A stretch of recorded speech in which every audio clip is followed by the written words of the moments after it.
cuando leemos la Biblia? ¿Cómo la aplicamos al contexto de nuestro diario vivir? Ahora, en una discusión amena y de pura enseñanza, conversamos con el pastor y teólogo Moisés Román en Biblia para hoy. Oye, Biblia para hoy, tremendo el tema que tenemos para recibir a nuestro pastor. Qué bueno cuando tenemos ese espacio de poder reflexionar, y toda es la Navidad. El pastor nos ha traído unas enseñanzas violentas. Oye, es interesante porque cuando conversamos con Pastor Moisés, nosotros como que nos ponemos changos y le pedimos cositas. Sí, ya le pedimos también. Le pedimos ahí a la carta. A la carta. Como un restaurante. Como un menú. Pero a él le gusta, fíjate. Claro. A él le gusta y así pues nos aclara. Y vamos a ver si hoy pudiéramos quizás abrir más adelante las líneas telefónicas para aclarar algunas dudas. Claro, con mucho gusto. Y demás, pero el tema de hoy, Edwin. Vamos a plantearle este caso interesante. Sí. Le envié al pastor un tema de esas cosas que uno dice, esto sería bueno discutirlo y traer luz al respecto. Mire, esto sucedió en Brasil. Pastor, un hombre entregó el diezmo a pesar de estar en una dificultad económica muy fuerte, y el pastor, al enterarse de la difícil situación que atravesaba, decidió devolverle el dinero que este hombre había dado. Y cuando el hombre llegó a la iglesia, ¿verdad?, evangélica de la ciudad de Macaé, al norte de Fluminense, todos notaron que traía un semblante decaído, de angustia por la difícil situación que tenía, pero a pesar de todo, el hermano decidió dar el diezmo. El hombre era casado, tiene 3 hijos, y sin embargo, aun cuando estaba desempleado y tenía un empleo temporal, decidió, ¿verdad?, hacer su diezmo en la iglesia Momento de la Verdad. Sin embargo, él utilizó el 90% que recibió para pagar el recibo de luz, de muchas deudas, comprar comida para alimentar a su familia. Sin embargo, todavía esa situación por la situación económica que tenía, era haber sacado, era pues dejar descompleto otras cosas. Pero una vez que el hombre le contó el problema, el pastor tomó el sobre con el diezmo y se lo devolvió. Según el informe, por diversas cuestiones religiosas, lo que el pastor hizo podría considerarse incorrecto, pero ante la sociedad lo que hizo solo fue cumplir con el papel de un buen pastor que cuida de sus ovejas y procura hacer el bien, ¿verdad? Y la pregunta sería, ¿qué usted opina, pastor, verdad? Porque sabemos del asunto de la fidelidad de la gente, de los compromisos, la palabra, la exhortación, el diezmo y la ofrenda, y el acto de este compasivo pastor con este feligrés. Pues fíjate, yo creo que el pastor hizo bien, pero pudo haber hecho mejor. Wow. Qué interesante respuesta, vamos a ver. Yo creo que el pastor hizo muy bien, pero pudo haberlo hecho mucho mejor. Una de las cosas en las que yo siempre he querido ser consistente en más de 40 años que llevo como pastor es que la iglesia tiene que tener en su lista de prioridad la vida de los seres humanos, las situaciones por las que pueden pasar los miembros de su comunidad y la gente de su comunidad. Y que si bien es cierto, soy un firme defensor de el deber moral de cada cristiano, de cada cristiana, de apoyar y de sostener económicamente a su iglesia. Yo creo en el diezmo, y no creo en el diezmo porque me pagan con un diezmo, creo en el diezmo porque yo practico el dar diezmo. Pero por el otro lado, creo que hay comunidades de fe que del Padre Nuestro lo único que les gusta es el venga a nosotros tu reino. Y yo creo que la iglesia necesita reenfocarse teológicamente en términos de su función y de su responsabilidad como voz profética sobre la sociedad, una sociedad demandante, una sociedad exigente, una sociedad que tergiversa muchas veces lo que la fe plantea y postula, y la iglesia necesita consistentemente ser firme en sus posturas y en sus posiciones. Por eso digo que este pastor de Brasil lo hizo bien, pero lo pudo haber hecho mejor. Entiendo que la gestión de este buen hermano es muy loable. El poder mirar su presupuesto, descubrir que su salario no le permitía cubrir todos sus gastos, pero entender que dentro de sus gastos está la responsabilidad de su diezmo. Wow. A mí me parece que él, él lo hizo de forma muy loable. Ahora, creo que la iglesia debió haber hecho algo más que devolverle el diezmo. La iglesia debió haber auscultado cuál era su realidad de crisis económica y haber sido solidario con él. A mí me parece que esto es parte de la función que debe ejercer y tener la iglesia. Yo amo la iglesia y amo el servicio que la iglesia realiza. Y como ya dije, soy un defensor arrésimo de el ofrendar y del diezmar. Y creo que esa es parte de la responsabilidad de cada cristiano. Pero en una situación de necesidad de un miembro de la iglesia, por ejemplo, si el miembro de la iglesia lo que dio de diezmo fueron $5 y la iglesia le devolvió el sobre con los $5, no hizo nada. Absolutamente nada. La iglesia debió haberse percatado. Si este hombre ha sido fiel a la comunidad, si este hombre ha comprendido con perfecta claridad su deber y su responsabilidad para con su comunidad de fe, y ha enviado en este sobre $5, cuando en otras ocasiones enviaba 20, cuando en otra ocasión enviaba 30 o enviaba 100, algo tiene que estar pasando en la vida de este hombre. Y si se ha corroborado que lo que está pasando es que él está en una crisis económica, me parece que lo propio era que la iglesia hubiera dicho, ahora es el momento de nosotros bendecirlo a él. Yo reconozco el trabajo que hizo el pastor. Y me encanta en la noticia que se diga que la sociedad planteó que él era un buen pastor. Y eso me parece que es muy loable. Pero yo no necesito que la sociedad opine sobre la función de la iglesia. Eso es. Ni necesito que la sociedad opine sobre la tarea y la responsabilidad de la iglesia. Eso es tarea nuestra. Esto es, como diría el italiano, cosa nostra. A mí me parece que el pastor, si descubrió que este hermano estaba en necesidad, devolviéndole el diezmo, no hizo todo lo que debió haber hecho. Debió haberse interesado en saber cómo y de qué otra manera más la iglesia podía ser solidario con este buen hermano que estaba demostrando su fidelidad a su comunidad de fe. Fíjese, pastor, cuando conversamos sobre este tema, nosotros tenemos dentro del espectro del cuerpo de Cristo una diversidad de opiniones y nosotros respetamos lo que la persona pueda tener. Yo también, pues como pastor, no solamente eso, pienso que el diezmo es también algo que en la estructura bíblica lo encontramos a la saciedad y tanto pudiese ser respaldado en cada testamento. Pero tenemos también dentro de la cristiandad un grupo de fe que señala que el diezmo es una práctica antiguo testamentaria y que traer la oportunidad ahora al Nuevo Testamento es sacar unos elementos de la ley o ser selectivo y decir, pero entonces aquello que era de dieta y aquello lo dejaste, pero como el diezmo lo conviene, lo sostiene y lo ven como un asunto de conveniencia. Quizás, ¿cuál es su opinión o qué le merece una situación como esta? De hecho, es uno de los argumentos más utilizados, precisamente. Sí, uno escucha cantidad de argumentos como tú bien señalas. Y a veces eso confunde a muchos de los hermanos también en la iglesia, que a veces, tú sabes, lo traen no por un ánimo de cuestionar pastor, sino decir, oye, pero yo escucho esto y se oye con bastante lógica. Sí, mira, no podemos negar, es innegable que el concepto del diezmo es un concepto que nace en la vida, en el pensamiento y en el corazón de los judíos, del pueblo de Israel.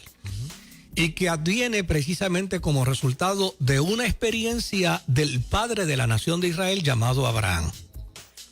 Ahora, lo que es importante es que veamos la base de ese planteamiento por parte de los judíos. O sea, vamos a mirar la base de ese planteamiento, ese génesis de ese planteamiento por parte de los judíos. Los judíos plantean con perfecta claridad que la bendición de Abraham, la prosperidad de Abraham, corresponde precisamente a su fidelidad a Dios en todas las cosas, inclusive su área económica. Y eso era un discurso que el mundo judío empezó a plantear consistentemente, y hay algunos teólogos que van a decir, sí, lo trajo una vez estableció el tabernáculo y lo trajo una vez estableció el templo.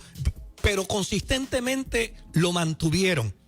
El que da a Dios, Dios le bendice. El que da a Dios, Dios lo prospera. Y por el otro lado, encontramos precisamente la sentencia de uno de los profetas cuando confronta a la nación de Israel y le dice a la nación de Israel, mira, si por algo estamos mal económicamente es porque hemos dejado de darle a Dios. Y los desafía y le dice, pruébeme en esto, dice el Señor. Wow. En su voz en su oráculo profético, le dice, prueben y yo Jehová abriré las ventanas de los cielos y les enviaré bendición hasta que sobreabunde. Y lo que es interesante es que la tesis que el pueblo de Israel se guardaba centenariamente de que quien le da a la obra de Dios, Dios lo bendice. Esa tesis fue corroborada una vez más como resultado del profeta Malaquías. El pueblo empezó a darle a Dios y Dios comenzó a bendecirlo.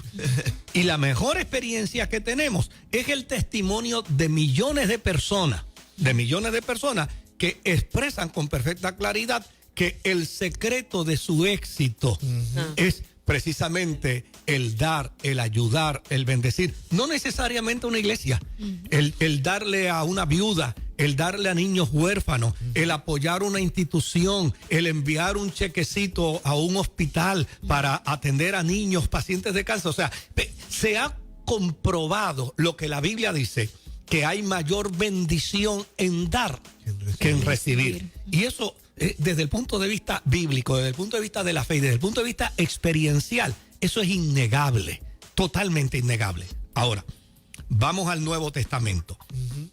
Si ya hemos probado a la saciedad en que el pueblo de Israel correspondía bajo la tesis de que dando a Dios es que ellos eran bendecidos, y de hecho todos los pueblos del mundo cruzan los brazos y se sobrecogen de admiración. No ha habido un pueblo sobre la faz de la tierra que haya sufrido más que el pueblo de Israel. Sí. Y sin embargo, lo que es interesante es que con 70 años de historia moderna, 70 años después de haber estado cientos y miles de años desaparecidos, con 70 años de historia se ha convertido en una potencia donde los hombres en el campo de la ciencia, en el campo de la literatura, en el campo de la física, han probado a la saciedad un desarrollo extraordinario. Ahora, cuando se traslada la experiencia del darle a Dios en el Nuevo Testamento, desde luego, quienes escriben son personas cuya experiencia está vinculada totalmente al Antiguo Testamento. Al Antiguo Testamento, claro. Por lo tanto, ¿cuál es el lenguaje que utilizan?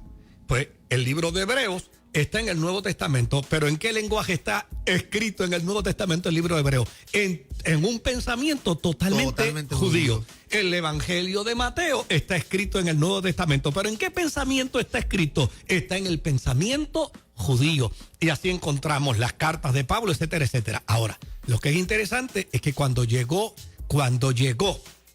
a la experiencia de la iglesia primitiva, el dar a la obra de Dios.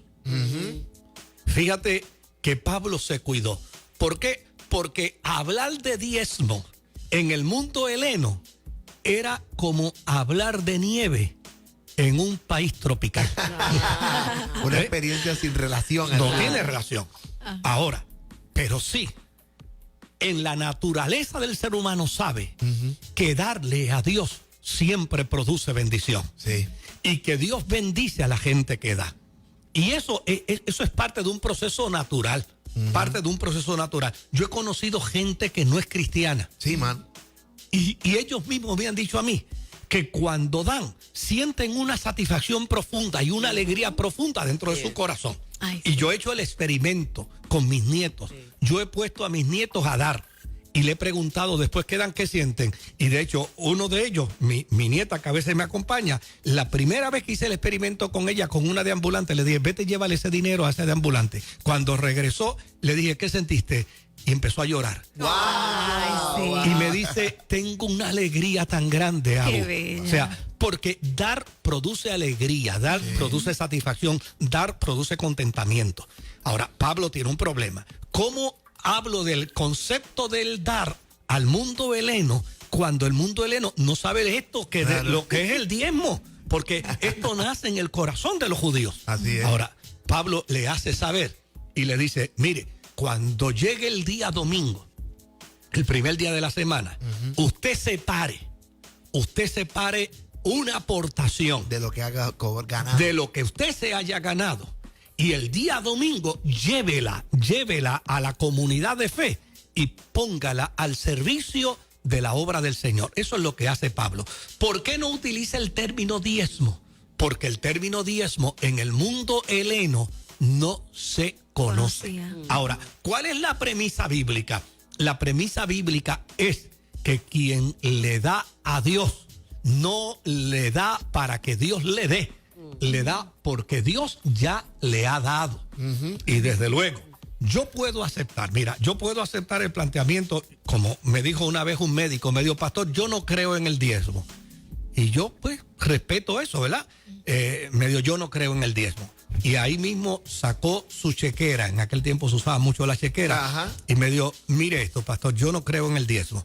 Pero mire aquí, este es mi salario. Y mire aquí, esta es mi aportación a la iglesia. No creo en el diezmo, pero yo le doy el 20% de mi salario a la iglesia porque yo creo que lo que mi iglesia está haciendo bendice a la iglesia. Pues mira, cuando yo me topo con un individuo así que me dice, no creo en el término diezmo porque no es un lenguaje heleno, no es un lenguaje de esto que a veces llamamos de la gentilidad, pero dice, pero he descubierto que dar a Dios es una bendición extraordinaria porque no doy de lo que espero que él me dé, sino doy de lo que ya él me ha dado. Pues eso yo lo respeto, pero cuando yo me topo con una gente que lo que andan buscando es un pretexto para no dar, que por lo regular es como que lo más que abunda, que no dan ni las gracias, que no es solamente con el diezmo. Sí. Entonces, que utilizan el subterfugio del diezmo para entonces traer una serie de argumentación, pero uno le pregunta, ven acá, está bien, no des a la iglesia.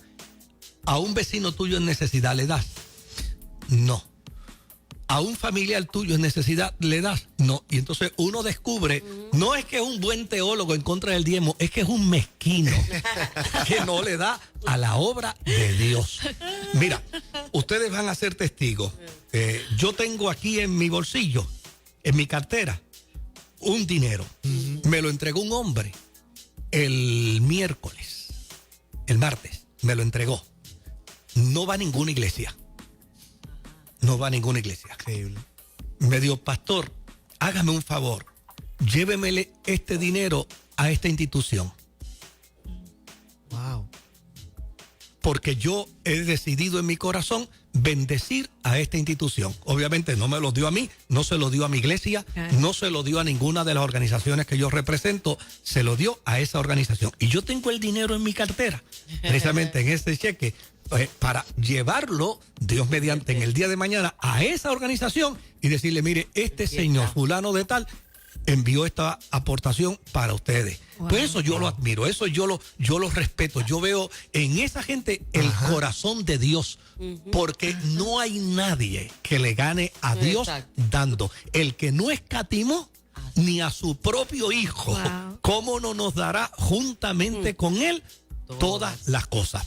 En efecto, la palabra diezmo no aparece en el Nuevo Testamento, pero no aparece en el Nuevo Testamento porque no es un lenguaje que la gente helena del Nuevo Testamento a quien le son dedicadas las cartas la entiende. No la pueden manejar, pero Pablo le planteó y le dijo, dad y se os dará, medida buena, apretada. Lo que quiere decir es, si quieres dar, da, y dar más a la obra de Dios, da, porque Dios bendice al dador alegre. Qué hermoso. Wow, qué experiencia. Este Facebook Live usted tiene que estuvo lleno, mira, hay un montón de gente ahí conectada con nosotros. Qué bueno, gloria a Dios. Personas que lo van a seguir compartiendo, dándole share y trabajando con ellos. Yo quería hacer un comentario porque mientras está hablando eso el pastor, ayer precisamente yo estaba viendo unos videos con mi esposo, bien conmovedores de empresarios, ¿verdad? Exitosos, que tomaron la determinación de ir a alguna entidad benéfica como voluntario, entrar como voluntario, trabajar y después darle la sorpresa a esos lugares, darle la sorpresa de otorgarle un dinero para bendecir a esa entidad y a las personas que se allegaban. Fue algo tan maravilloso porque ver esos proyectos de esos empresarios que se presentan a ese lugar como cualquier empleado o cualquier voluntario y después decir, yo vine aquí, realmente yo no soy un voluntario, yo soy un empresario que he tenido éxito de X o Y empresa, soy fulano de tal, y le otorgaban ese dinero y la gente llorando, y ellos llorando cuando hacían, ¿verdad?, ese gesto. De verdad que es algo maravilloso el dar. Yo creo que no hay mejor experiencia en la vida cristiana que aprender a dar. Y vuelvo y les digo, fíjese que al principio usé de una postura y de una posición que tal vez pueda atribular a algunos. Yo creo que los fondos de la iglesia deben estar también disponibles para bendecir a gente en necesidad. Amén. Y en eso yo soy firme en esa posición. Pero por el otro lado, la iglesia aporta a la sociedad y al mundo de forma tan extraordinaria. Así es. Y es la única fuente de ingreso que la iglesia tiene. Adviene como resultado de aquellos hombres y de aquellas mujeres que aportan a la comunidad de fe, donde bendicen y adoran al Señor. Llamémosle diezmo, llamémosle semilla, llamémosle ofrenda, llamémosle donativo, llamémosle como le queramos llamar. Hoy precisamente un pastor me contaba de este baloncelista bien famoso de los Estados Unidos, que fue tal vez el primer baloncelista que se le diagnosticó VIH, Magic Johnson. Y él me estaba contando que lo escuchó en estos días predicando, lo estaba viendo en internet predicando, y estaba contando un testimonio donde él iba a comprarse un apartamento en la ciudad de Nueva York. Y ya listo para comprar el apartamento en la ciudad de Nueva York, el Señor habló a su corazón y le dijo: no compres el apartamento, tu iglesia tiene una necesidad más apremiante que tu apartamento. Wow. Y él dice que se levantó de la oración, fue donde su esposa y le dice: mira lo que Dios ha puesto en mi corazón. Me dice que no compre el apartamento porque la iglesia nuestra, donde tú y yo perseveramos, tiene una necesidad más apremiante que el apartamento que queremos para pasarnos unos días en Nueva York. Y ¿sabe de cuánto estábamos hablando? Me dice el pastor. Me dice, el precio del apartamento que Magic Johnson iba a comprar es de $5 millones. Wow. Y llevó el cheque a la iglesia y dijo: el Señor me ha hecho saber que aquí es más apremiante poner este dinero que un placer. La Biblia lo dice con perfecta claridad, que nuestro corazón debe estar donde está el mayor tesoro. Y yo creo que el mayor tesoro que tiene cada cristiano, que tiene cada cristiana, es el reino de Dios. Amén. Oiga, me damos gracias al Señor por este tremendo segmento, pastor, y la gente le pregunta dónde puede contactarlo, dónde puede visitar la iglesia, y a través del Facebook. Pues la gente nos puede contactar. Nuestra iglesia queda acá en el área metropolitana, muy cerca del Hospital Metropolitano, pero si desean saber de nosotros, nos pueden llamar a través del 793-1777. En horas de oficina, de 8 a 4 de la tarde, nos pueden llamar y con mucho gusto. En aquello que podamos servirle, estamos a la orden. Oiga, ya nosotros, quédese con nosotros, ya Cada regresamos. uno tiene la música por dentro.